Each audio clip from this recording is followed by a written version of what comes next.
Okay, cool. Sorry about that. Yes, my talk today is titled You Are Too Cheap. And it's a story that you all know and you all heard. It's a story about 2 clicks. This story is a very personal one. In fact, it's so personal, I could just take my clothes off and talk naked. But it's also your personal story. But if I ask you to get naked, this would get, awkward really fast. You didn't see that coming, right? Okay, that means I got your attention. So, who am I? My name is Tomaž Zaman. I'm a Slovenian. I know there's, some tension in the government. So, yeah, I get that a lot here. I'm also a developer. Used to be a freelancer, but now more a project manager, or in general, I would say I'm a problem solver. Got married this summer, and I have 4 kids and a beautiful wife. I'm also a spare Santa, so watch yourselves watching. And I'm also a skydiver when time permits. I jump out of just fine airplanes. Yeah, and I'm also the founder of a company called Codable, which is like Airbnb for WordPress services. You've all heard of Elance, you all know Elance. So this is what Codable is, with a bit of twists to improve the experience not only for clients but for the developers as well. How many times did you hear this? Please raise your hands. Yeah, I guess everyone then. How many times did you say this? Yeah, go on. Raise them. Yes, this happened to all of us. And in this story, I will kind of try to elaborate why this is wrong on so many levels. When my wife gave birth to my twin boys, we moved to a remote part of Slovenia. You can see the arrow. It's like, there's white there. It means it's the end of the world. No, I'm just kidding. That's Hungary, but still. So it's far, far away from our capital, which means I didn't have access to all those clients I used to physically work with, which is why I, of course, needed to find other clients. But unfortunately, the region is so underdeveloped in technical terms that I had difficulties to get clients, which is why, as any web developer, I Googled what can I do about it. And I found this awesome world of Elance and Odesk. There, I quickly discovered one huge issue, and that was the onslaught of low-quality developers I had to bid against. It was a race towards bottom. It was a race in which everybody suffers, and that includes the clients, because low price it's rarely good quality. So I was thinking, how am I making like $15, $20 or euros per hour when there are developers at company that we all love to hate, and they are writing exactly the same language as I am, but they are making 5 to 10 times more than I am making. So what I decided to do is I decided to run an experiment. I figured now is the time to try something and raise my prices. Of course, every time you try something new, you're a bit afraid. And I was too, actually. So I was thinking, well, maybe I'm not good enough, right? This is sometimes also called as the imposter syndrome. You can Google that or check it out on YouTube. I'm sure you've heard of Chris Lemma. He's quite known in the WordPress community, and he also had a talk on the topic of imposter syndrome. So the question is, do I deserve to be paid more? Do I know enough? Do I belong where I am when I am successful to some degree? Thank you. The second fear was, well, I won't get any clients, because if clients see that I'm more expensive, they will run away. And my last fear was, well, what if the projects that I get with my increased prices will be too expensive? Well, let me address all these fears first. How many of you went to college, by show of hands? Okay. How many of you finished it? Okay, cool. Uh, any computer science people? A couple, okay, yeah. And what does college do or give to you in terms of web education? Absolutely nothing. Correct me if I'm wrong. I actually studied wood technology, but that's another story. So yes, what school doesn't give us, what school does give us is a bunch of professors that are just, sitting there on tenure and preaching stuff that is 20, 30, 40 years old. And I'm not saying that's a bad thing always, but it's not always a good thing either. So that's what I had to embrace, and what I want you all to embrace is that we are kind of on the verge, on the front lines of technology. We deserve to get paid better. School doesn't give us what we sell to our clients. We give us what we sell to our clients in our free time, over the weekends, when everybody's out, when you see Facebook photos, everybody's drinking, having a fun, and you're geeking in front of the bloody computer. But this is how you kind of organize your future. You teach yourself this stuff because nobody else will. So what if I'm not good enough is a bad excuse. Now let's go to the second fear, and that is, what if nobody wants to hire me? What if I don't have any clients? Well, it turns out that most likely you all know at least one developer that is writing PHP, that is doing WordPress, whatever in WordPress, and it's making 3, 4, maybe even 5 times as much as you are. Is that true? You all know it. So this fear has no foundation, because if that guy can do it, or girl for that matter, so can you. There are clients who will pay more. That is a fact, and you shouldn't worry about it. And the last part, the last fear is, what if my projects get too hard? And the thing is, like I said earlier, we are all on the verge of technology. So we are educated ourselves to be problem solvers. So for us, there is no such thing as a hard project. I mean, either if we don't know it, we learn it, or we outsource it, or we partner up.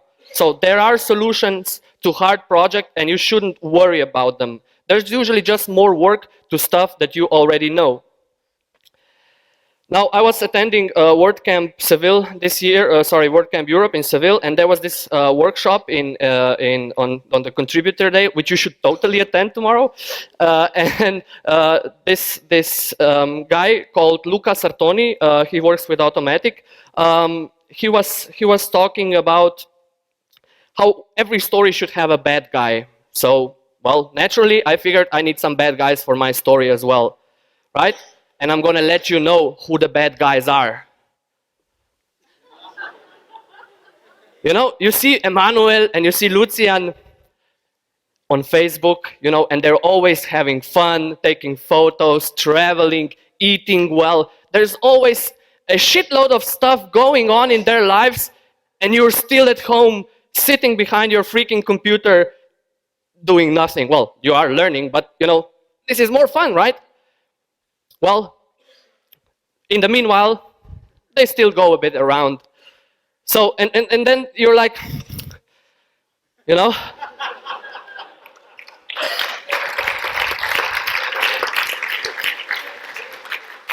And when you're done with this, you go. Now let me tell you a small secret.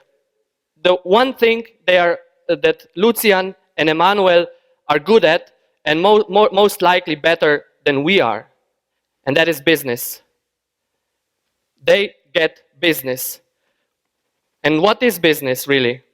Business, at least that's how I see it, is made out of 3 components.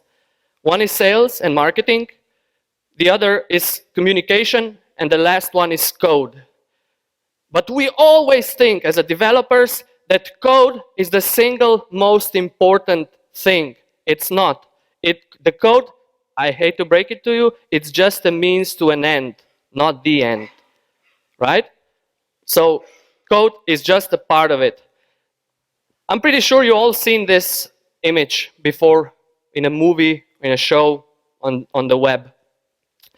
And this is something I've recently kind of started to appreciate because what our US American friends and counterparts are good at is raising their children from the small kids up, is to market, to sell, right? To find people that will that will buy their product, that will be interested to listen to them, right? This is where we fail in Slovenia, I would say in the region or in Europe in general. We suck at sales. We always have this feeling that we're trying to force somebody into something. But this is something what I've seen with my US colleagues. It's natural to them. If I identified a problem, in this case that somebody is thirsty, well, I will make a buck fixing that problem. And the thing is about these lemonade stands and any business in general is that if you're able to find that one client, you're always able to find 10, because there are at least 10 people. I mean, if you can't find one, then your idea is pretty much screwed. But if you can find 10, you can find 100, and so on.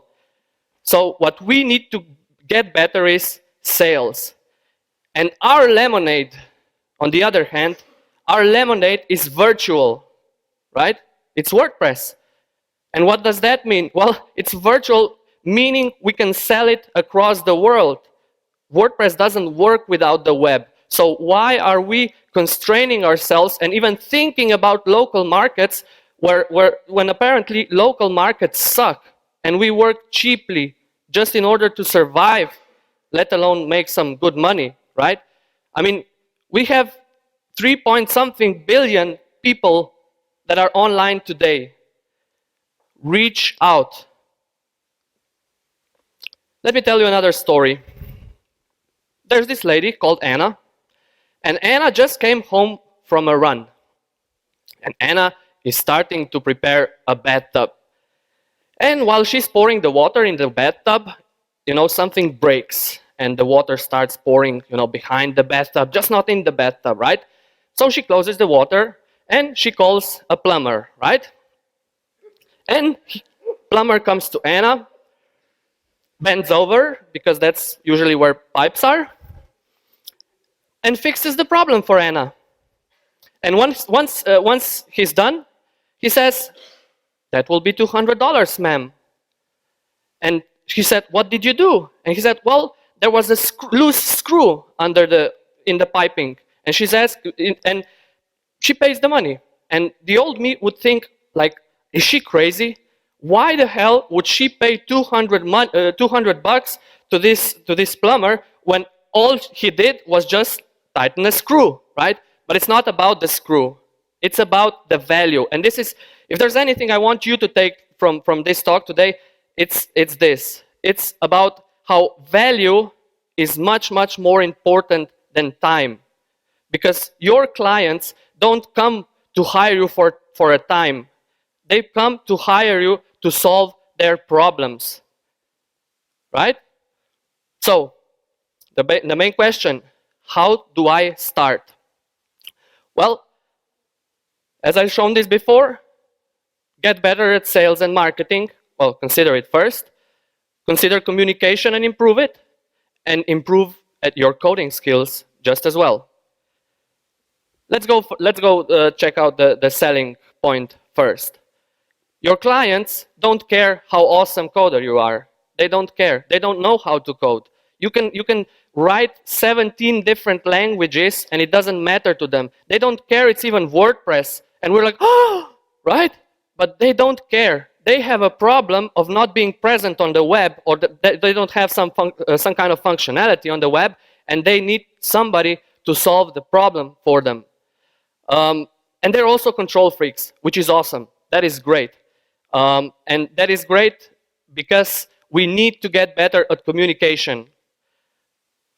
We tend to think to ourselves that our clients are like, they won't understand anyway. I mean, why should I bother explaining something to a client? You know, I would rather write code. But as you've seen, code is not all of it. You need to communicate. You need to explain problems early, and you need to avoid excuses. Excuses put you in kind of an under position, right?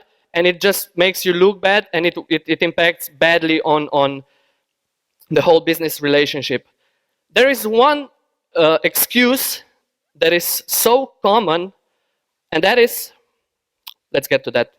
So I always thought that, you know, the biggest competition or threat to one another are WordPress or outsourcing, online outsourcing services in general. But then I discovered this one excuse that I've seen at least 15 times. My grandma just died. I mean, sometimes it seems that Codable and other outsourcing services are the biggest threat to old people. I mean, really. So communicate. And the last part, of course, learn your tools. I've seen, and this is, you know, in WordPress, there's a lot of developers that call themselves developers, but what they do know, usually, not all of them, of course, some percentage, is usually write maybe an if statement or a for loop. This is not PHP, by the way, it's JavaScript. And yeah, they don't, who here knows what a task runner is?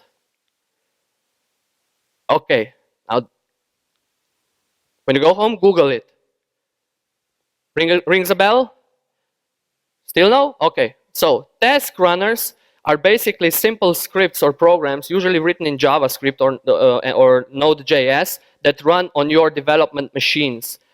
And what they do is they usually watch your files as you develop, and they compile SAS to JavaScript, they install dependencies, they merge libraries, stuff like that. I mean, I've never had, like for the past year, I've never had to reload my browser, because that's what a task runner is for. And you think, okay, it's in my muscle memory, I can do it, right? Yes, you can do it, right? But once you start fixing that one small annoyance, you start seeing hundreds of them, and you improve. And yeah, the workflow gets better. Who knows who this is? His name is Uncle Bob Martin, or Robert Martin, and he's an old school developer, right? And he preaches something that he calls, well, it's a known acronym. It's called a set of solid principles. Solid principles are basically about code organization. If you ask me, before anyone starts developing, I would take, you know, him to teach you solid principles. So Google them, use them. This is one of the more common excuses is like, but I don't have the time, right, to learn to code better, to learn to communicate better, to learn, you know, marketing and sales. Well, I have an answer for you. Charge more. It's that simple, right? Because if you're not charging more, if you look at this graph, right? Let's imagine that we're where this kind of a arrow is, right? So the demand of developers globally is much higher than the supply, right? And since we can't increase quantity overnight, well, in order to reach the equilibrium, we must raise our prices, right? And we will reach it. So if you're not charging enough, you're essentially breaking the fundamental rules of economy. You know? I mean, don't do that. You will get clients. Because once you start educating, once you start selling, once you start with better communication, you will get clients. And I would like to point out, we all love Macs, right? And Macs are super expensive, right? Or any other brand for that matter. And we still buy them. Even if some of them die or fail or whatever, we still all buy new shiny stuff, great cars that break, and they're crazy expensive. Why do we do that? Why? Well, because of our perception. If something is expensive, you automatically perceive it as more as greater in quality. So if you approach a client that this is your price and it's much higher than the client expected it to be, they will automatically think that your services are better than someone else's who may be just as, same quality as you are. So you will get clients. If people can charge, I know people personally that charge $200 to $300 an hour. If they can do that, so can you. So why are you not doing it? And if you're charging more, then you have more time, because in order to make the same amount of money, you get to work less. So if you have more time, you can educate yourself more. You can learn more. If you have more time, you can sell more. And if you have more time, you can have more fun, like they are. One last point I'd like to address also is that you should work for free. And I know what you're thinking, like, what the fuck? You just told us to charge more? Well, I'll use the word free here, but I could also say open source. And there's many reasons why to do it. There's a difference whether you work for free for somebody that expects you to work for free, or that you make a conscious decision that you will do it out of several reasons. It makes you a good person, because you're using free stuff or open source stuff yourself as well. So why not give back? Like Petya said earlier, it's also addictive. You feel good about it. What comes around goes around. And most importantly, for many, many businesses out there, it's also a business decision. Take Facebook, for example, right? They open sourced tons and tons and tons of their code, right? And we all use it on a daily basis, whether we know it or not. And it has nothing to do with being good or philanthropy, right? I mean, if it were, then Mark Zuckerberg will be sitting here, right? But he's not. It was a business decision for Facebook, because they know if they open source some parts, and those parts are awesome, it's going to attract developers. And when it attracts developers, they poach them and they headhunt them and they hire them in order to grow their business. So learn how to sell, learn how to communicate, and learn how to code better and make better use of your time. Thank you.